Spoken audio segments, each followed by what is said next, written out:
Hello AD, I'm Maria Sharapova and welcome to my home.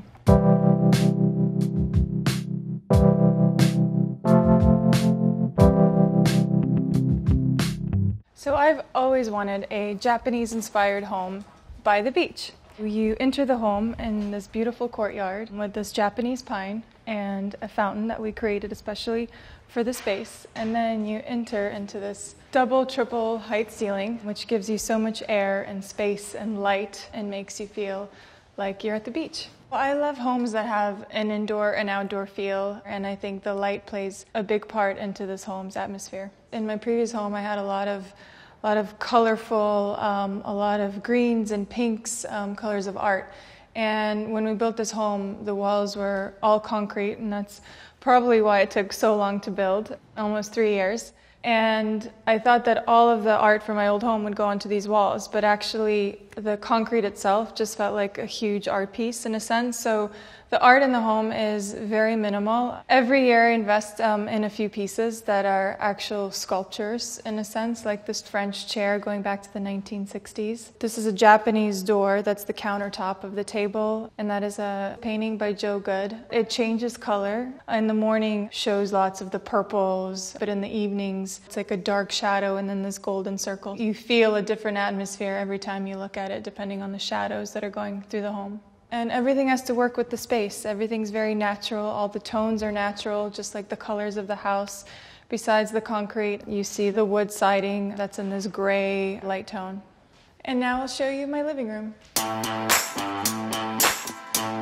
So this is one of my favorite rooms in the home. I would say I spend a lot of time entertaining guests and all my close friends and Christmas Eve gatherings. It screams indoor-outdoor living in the summertime. All the windows are opened up and we have barbecues outside. There's nothing formal in this house, so everyone kind of goes about every room and hangs out. I didn't want any specific structure. I think you see a lot of beautiful colors and textures and layers in this room, but they all say comfort. These couches are extremely comfortable and they seat many people, and this is usually where I watch the TV from. These two pieces, they are vintage, but they are extremely comfortable to sit on. I can sit here and have endless conversations and can lay back. I think they add substance to this room, whereas the couches are more of the easy comfort living.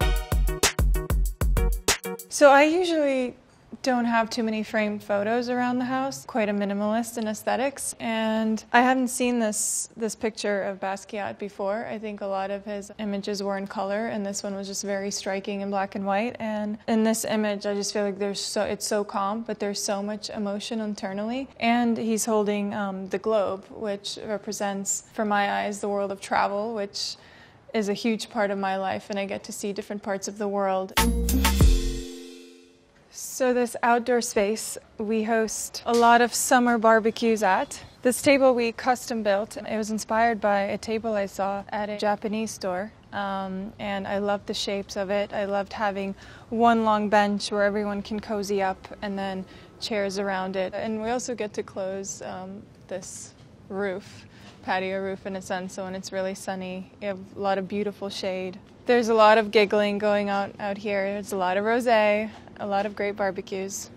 Yeah, this is the summer spot in the house. Usually you have the pool and then a lawn and the home, but I wanted the pool really close to the home. I didn't want that lawn space in between the pool. I wanted to see the water from the kitchen. So getting it as close as possible to the home was a challenge, but we got there. So this is a little piece of lawn. It's as much lawn as we can get by the beach. And also since, like I said before, I didn't want anything formal, so we don't have actual lounge chairs. We have day beds. So this is what we lay on. We put a lot of different funky pillows out on here. That way we can all be together and we're not separated by lots of space. We also just recently installed a maple tree, which comes spring and summer, I can't wait to see it bloom. We love having a glass of wine around 5 or 6 p.m. before we go inside and finish up cooking dinner. Having the fireplace here is magical once the sunset goes down. We usually watch it upstairs and then make our way down, and we have heaters upstairs, which is a luxury add-on bonus in the home. So no matter what the temperature is, we spend quite a bit of time here. As I said, I love outdoor living. I think there's something very Californian about it. So we try to spend as much time outdoors as we possibly can. Now let's go upstairs. I had that light commissioned specifically for this space by a British artist, Gareth. I saw the lamp at a hotel and I tracked down the artist, and it was incredibly special to watch him sketch the piece specifically for this space, and we felt like it had to be a statement moment in this double ceiling height, because everything else is very tonal, and against the concrete it really popped, and at night it's the centerpiece walking down this bridge. I would say this is the most intimate and coziest room in the house, just because it's separate from everything else and it's in a very quiet corner of the home. I don't really have a proper office in the home because I wanted everything to feel relaxed and nothing was made with a purpose, like you had to do something specific in each room. But I usually find myself here with either my phone or my computer working on all the things that need to get done. I love browsing through architectural and design coffee table books. Usually when someone gifts you a book like that, you put it on a shelf and never pick it up again. But I actually lay them out and I open different pages at different times of the day, and then you actually get a sense of what's in the book, and sometimes it inspires you to design a home. This is a vintage chair that we got reupholstered because I want it to be really super cozy, just like everything else is in this room, because it is definitely the coziest and the most popular. It's sheepskin, of course. I guess a lot of people have really liked visually when they've come up to the space, with the bamboo in the background and this Balinese bench. Even if you don't know much about architecture, I think we can appreciate a beautiful bench, and this one certainly plays the part.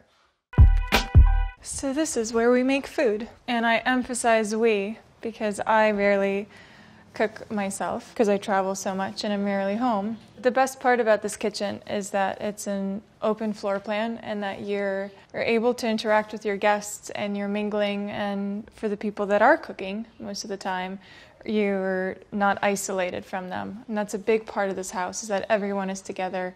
No matter what you're doing, cooking, watching a movie, you all feel like you're part of one large space. And a very natural transition from the kitchen happens to be the bowling alley. So come with me. So when I was designing this home, we wanted to do a basement, and dimensions of the property were quite long, and I ended up seeing a few different models of bowling alleys from the architects that worked on my home. And when I saw it, I was like, how amazing would it be to have a bowling alley? And I'd say it is the most surprising aspect of this home, because I'm not a bowler myself, and I occasionally come and bowl down here with a few of my friends, but it's a lot of fun, and it's very loud, and we make sure that no one's sleeping upstairs, obviously. They told me that it's like a professional alley, so that if there are any pros that want to come and bowl at my house, you know where to find me. And we have a great Chris Gwaltney painting. That was one of my first few paintings that I invested in. I think I was still a teenager, and I loved color. And there's another Chris Gwaltney here. I love the colors of this piece. I love that circle. As you see with a few of my other pieces, there's a lot of circles, which is interesting because everything else in my home is very sculptural and straight lines. But in some of the artwork, you see pictures of the sun, the moon, in circles, such as in this piece. And there's a lot of depth, and Chris Gwaltney started his career painting figures. And I think this is a work that evolves around figures, but in much more abstract composition. I think I've always loved the vision of contemporary work because you never quite know what it is, and for some people this can mean zero and you can say that your child can make it, and for others it's much more complex, and I've always found it very interesting because there's so many different meanings behind a picture like that. And Chris Gwaltney happens to be a good family friend, and I've collected his artwork since I was a teenager, so it's very special to have these featured on the bowling wall.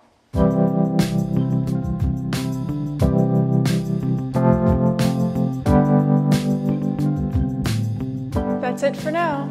Thanks, AD, for stopping by. See you soon.